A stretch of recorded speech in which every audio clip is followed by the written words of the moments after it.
عام طور سے کچھوے پانی میں چلنا زیادہ پسند کرتے ہیں، مگر وہ کچھوا میری عقب سے آیا اور اس نے اچھال بھری، اور کچھوا سائز میں عام کچھوے سے کافی بڑا تھا اور وزن میں کم از کم 10 سیر ضرور ہوگا،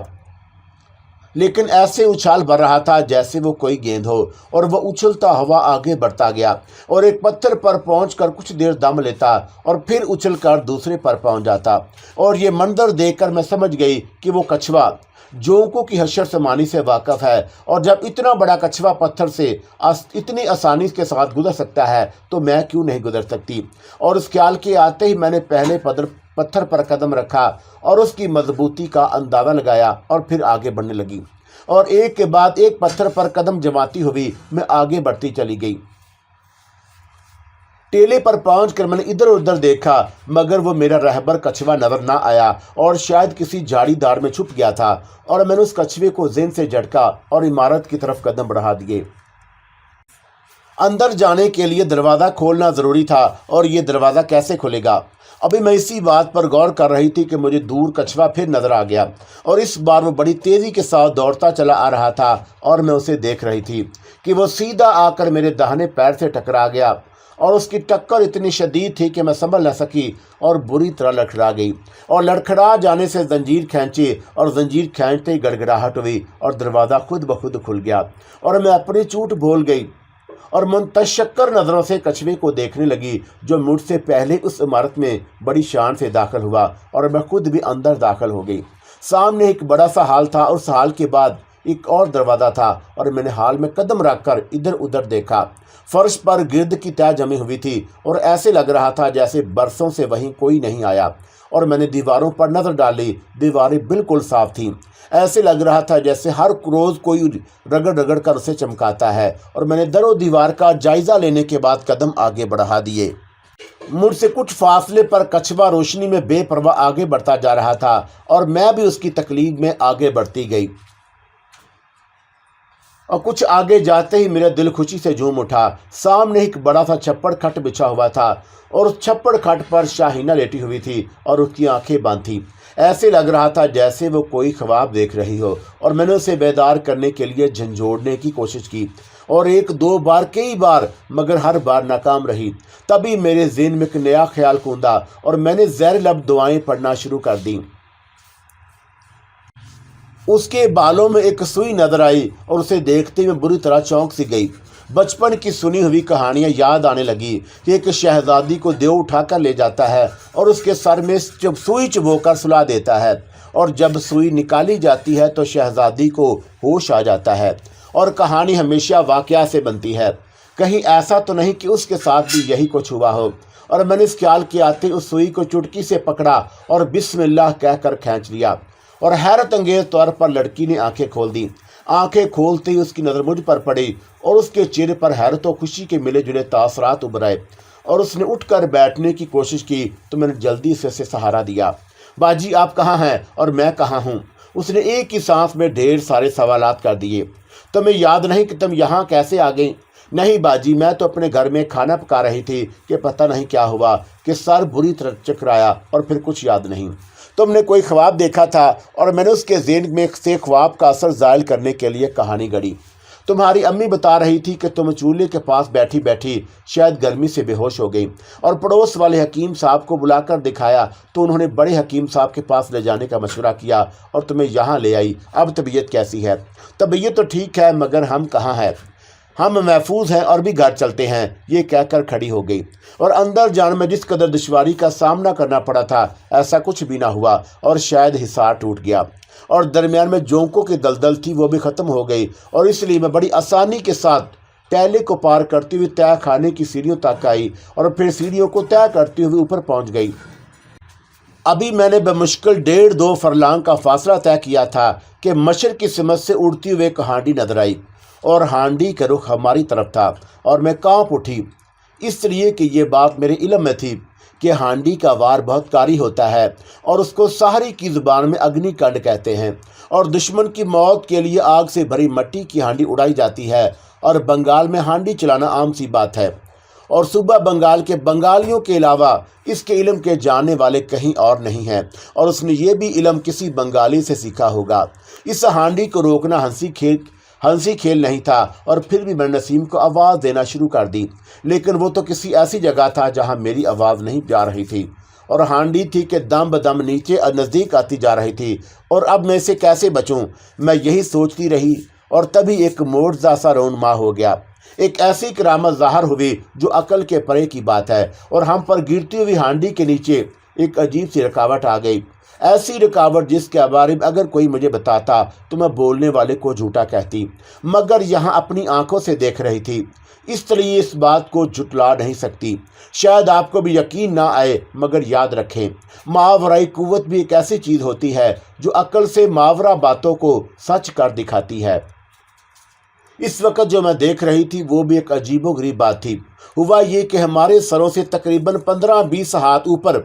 پانی کی ایک جھیل سی آ ٹھہری، اور اوپر سے گرنے والی آگ اس کی پانی میں گر گر کر ٹھنڈی ہو رہی تھی، اور میں نے سن رکھا تھا کہ مٹھ یا اگنی کانڈ جس کے نام پر منتر پڑھ کر اڑائی جاتی ہے اس کی جان لے کر ہی مٹھ لوٹتی ہے، مگر یہاں الٹا ہوا تھا، مٹھ آئی ضرور تھی مگر خود فنا ہو گئی۔ یقیناً یہ فقیر بابا یا نسیم کی کرامت ہوگی، اور میں اس سمت غور کر رہی تھی کہ مجھے ایسے لگا جیسے کسی نے زوردار کہکا لگایا، اور میں نے چونک کر ادھر دیکھا جدھر سے آواز آئی، اور وہ پانی کی معلق جھیل ختم ہو چکی تھی، اور اب میرے داہنی جانب زمین سے کوئی 20 فٹ اوپر ہوا میں معلق نسیم کھڑا تھا اور وہی کہکے لگا رہا تھا۔ کیوں مجھے ڈرا رہے ہو؟ میں نے اونچی آواز میں کہا۔ ڈرا نہیں رہا ہوں، تمہاری زندگی پر خوشیاں منا رہا ہوں۔ اگر مجھے ذرا بھی دیر ہو جاتی تو تمہاری کہانی ختم ہو جاتی، اور جاکھو راکھے سائیاں مار سکے نہ کوئی، چاہے جگ بیری ہوئے۔ اور میں نے ہنستے ہوئے کبیر کا دوہا پڑھا، اب یہاں سے شاہینہ کو لے کر نکلو۔ نسیم نے کہا تو میں نے شاہینہ کا ہاتھ پکڑا اور سیدھ میں چل پڑی، اور شہر میں پہنچ کر میں نے شاہینہ کو اس کے گھر بھیجا، اور خود شمسن نہار کی طرف گھر کی طرف بڑھتی چلی گئی۔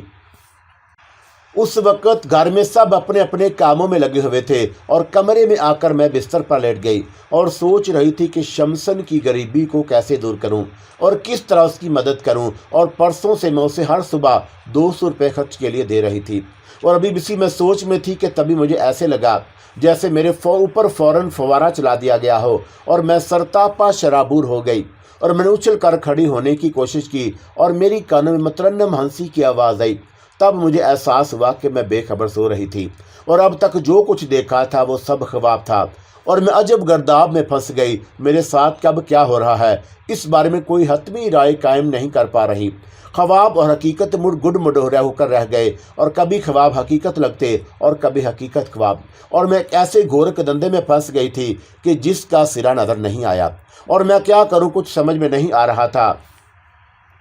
ابھی میں اسی سوچ میں تھی کہ یکا یک ہی خلاف توقع اس وقت فقیر بابا آ گئے۔ انہوں نے ایک نظر نسیم پر ڈالی تو وہ اس طرح بھاگا جیسے فقیر بابا اس کے پیچھے لٹھ لے کر دوڑے ہوں، اور اس نے بھاگتے مڑ کر بھی نہ دیکھا۔ اور اس کے جانے کے بعد فقیر بابا نے کہا، اے بٹیا، اب تو تجھے خوش ہو گیا نا، توبہ کا راستہ کھلا ہوا ہے، اور خوب استغفار کرو، شاید تجھے گناہوں سے رہائی مل جائے۔ بابا میں تو خود شرمندہ ہوں کہ پتہ نہیں کس خیال کے تحت گناہوں کی دلدل میں اترتی چلی گئی، اور میں توبہ کرتی ہوں، دل سے توبہ کہ اللہ تعالیٰ مجھے معاف کر دے۔ تجھے معافی مل سکتی ہے کیونکہ اللہ تبارک و تعالیٰ غفور الرحیم ہے، مگر تو نے جتنے ادھورے کام چھوڑے ہیں انہیں پورا کرو۔ بابا کون سے کام؟ ہیرا دت شور ویر کو تو نے نئی زندگی دی، اسے موت بھی تو ہی دے گی، مگر اس سے پہلے تجھے عرفان کو ختم کرنا ہوگا کیونکہ وہ بھی ہیرا دت کا ہرکارا ہے، اور نسیم نے خودکشی کی ہے، اس کی روح بھٹک رہی ہے، اس کی روح کے لیے احسال ثواب کرو ورنہ وہ اسی طرح بھٹکتا رہے گا اور خلق خدا کے لیے عذاب بنا رہے گا۔ بابا میں آپ کا ہر حکم مانوں گی، اور جس دن تو نے تمام کام کر لیے تو تجھے انعام میں سلیم ملے گا۔ سلیم؟ کہیں بابا اسی سلیم کے بارے میں تو نہیں کہہ رہے جو میرے خوابوں میں آ رہا تھا؟ اور اس خیال کے آتے ہی میں نے پوچھا، یہ سلیم کون ہے؟ یہ ابھی نہیں بتا سکتا کہ ہر بات کے بتانے کا ایک وقت معین ہے۔ آپ بے فکر رہیں، میں آج ہی نسیم کے لیے کچھ کرتی ہوں۔ اور میری باتوں نے فقیر بابا کو مطمئن کر دیا، اور وہ اسی طرح لاٹھی ٹیکتے ہوئے کمرے سے نکل گئے، اور مجھے معلوم تھا کہ انہیں جاتے ہوئے کسی نے نہیں دیکھا ہوگا کیونکہ وہ نادیدہ بن کر آئے تھے۔ فقیر بابا کو مطمئن کرنے کے بعد میں نے نسیم کو بلانے کی صحیح شروع کر دی اور اسے جیسے ہی میں یاد کرتی تھی وہ میرے سامنے آ جاتا، مگر اس وقت میں نے اسے کئی بار آوازیں دی لیکن وہ نہ آیا، اور جب میں اسے آوازیں دے دے کر تھک گئی تو لیٹ کر سوچنے لگی کہ وہ آخر آتا کیوں نہیں، اور تبھی میرے ذہن میں جھماکا سا ہوا اور مجھے یاد آ گیا کہ بہت پہلے جب میں کفر کی دلدل میں پھنسی تھی اور مندر پھر رہی تھی، انہی دنوں میری نظر ایک کتاب پر پڑی، اور وہ کتاب نہیں مسودہ تھا،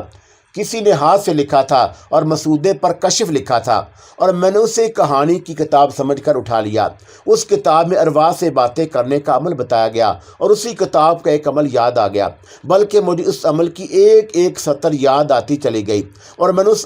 اس کو عمل کرنے کی ٹھان لی، اور جان ماز بچھا کر ایک خاص وظیفہ پڑھنے لگی۔ واقعی وہ وظیفہ جلالی تھا، اور دیکھتے ہی دیکھتے مجھے بند آنکھوں کے سامنے ایک حویلی نظر آنے لگی، اور پھر اس حویلی میں ایک تہہ خانہ دکھائی دیا۔ اس تہہ خانے کے اندر ایک دیوار میں تاقچہ بنا نظر آیا، اور اس تاقچے میں ایک مرتبان رکھا تھا، اور اس مرتبان میں نسیم نظر آیا، وہ وہاں قید تھا، اور اب میں سمجھی تھی کہ وہ کیوں میری آواز پر نہیں آ رہا تھا۔ میں نے وظیفہ بند کر دیا اور جان ماں سے اٹھ بیٹھی۔ اس وظیفے نے کسوٹی کا کام کر دکھایا، اور مجھے یقین ہو گیا کہ میری توبہ قبول ہو گئی، ورنہ مجھے ایسی گنہگار لڑکی کی دعا کب قبول ہو سکتی تھی۔ اور میں جان ماں سے اٹھ کر دوبارہ بستر پر آ گئی، اور میں اس حویلی کے بارے میں سوچنے لگی کہ وہ حویلی کون سی ہے، کہاں ہے، اور فقیر بابا کی ہدایت تھی کہ نسیم کے احسان ثواب کی خاطر کچھ کروں تاکہ اسے بھٹکنے سے نجات مل جائے۔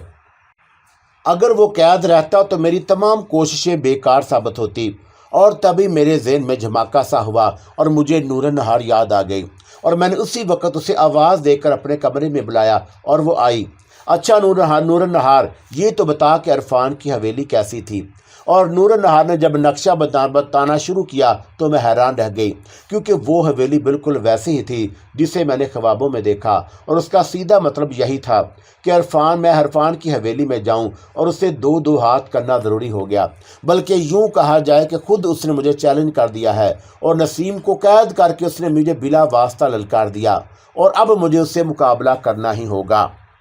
اور پھر اگلے ہی دن میں نے سفر کرنا شروع کر دیا، اور خدا کر کے ہم اس گاؤں کے نزدیک پہنچے جس کی آبادی سڑک سے شروع ہو کر کافی دور تک پھیلی ہوئی تھی،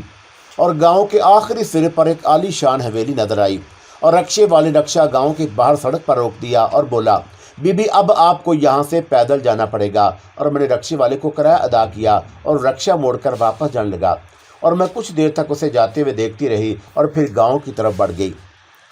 سڑک سے نیچے اترتے ہی میں نے رفتار بڑھا دی، اور تبھی مجھے ایسا محسوس ہوا جیسے ایک ننھی سی کرن چمکی جو دھیرے دھیرے گاؤں کے برابر میں پھیلتے ہوئے کھیتوں کی طرف چلی گئی، اور شاید اس کرن نے اشارہ کیا تھا کہ میں اسی راستے سے آگے بڑھوں، اور میں اس پگڈنڈی پر گامزن ہو گئی، اور ابھی میں چند قدم آگے بڑھی تھی کہ میرے ذہن میں ایک نیا خیال آیا، کیا یہ ممکن نہیں کہ عرفان نے کوئی چال چلی ہے اور مجھے غلط راستوں پر ڈالنے کے لیے یہ کرن بھیجی؟ اور نور نہار نے اس کے متعلق جو بتایا تھا اس کے مطابق وہ تنتر منتر میں بہت آگے تھا، اور بہت جلد گو سوامی بننے لگا تھا، یعنی تانتروں کا سردار، اور اس نے کم سے کم 100 بیروں کو اپنے قبضے میں کر رکھا تھا جو اس کے حکم پر پہاڑوں کو بھی اپنی جگہ سے اٹھا کر پھینک سکتے تھے۔ اور میرے دل میں وسوسہ جاگا کہ اس کا سامنا کرنا مجھ اکیلی کے بس کا روگ نہیں، اور وہ جادو کے زور پر کچھ بھی کر سکتا ہے۔ اور ابھی میں اسی خیال میں گم تھی کہ وہی کرن دوبارہ نمودار ہوئی، اور مجھے کسی غیر مرئی قوت نے اس کے پیچھے جانے پر مجبور کر دیا۔ مجھے یوں لگ رہا تھا جیسے کسی نے مجھ سے مجھے کو چھین لیا، اور نہ مجھے اپنے دماغ پر اختیار تھا اور نہ قدموں پر، اور میں آگے بڑھتی جا رہی تھی، اور آگے، اور کرن میری رہنمائی کر رہی تھی، اور ایسے لگ رہا تھا جیسے وہ کوئی جگنو ہو جو میرے آگے اڑ رہا ہو، اور اسی کے ساتھ ہی کوئی نادیدہ قوت بھی مجھے آگے کی جانب دھکیلنے لگی۔ اس حویلی کے دروازے پر پہنچ کر وہ کرن کچھ دیر تک رقص کرتی رہی، اور پھر وہ میری نظروں سے حصار سے نکل گئی۔ اس وقت مجھے ایسے محسوس ہوا جیسے میرے اعضاء تن گئے اور میرے اندر کا طاقت کا لاوا ابلنے لگا۔ میں نہایت تیزی سے مرکزی دروازہ پار کر کے اندر پہنچی، اور اس وقت خود مجھے اپنے آپ پر قابو نہ تھا، کسی ارنا بھینسے کی طرح پھونکارتے ہوئے اندر داخل ہوئی، اور ایسے لگ رہا تھا جیسے میں ایک پل میں اندر کے مکینوں کو تباہ و برباد کر کے رکھ دوں گی۔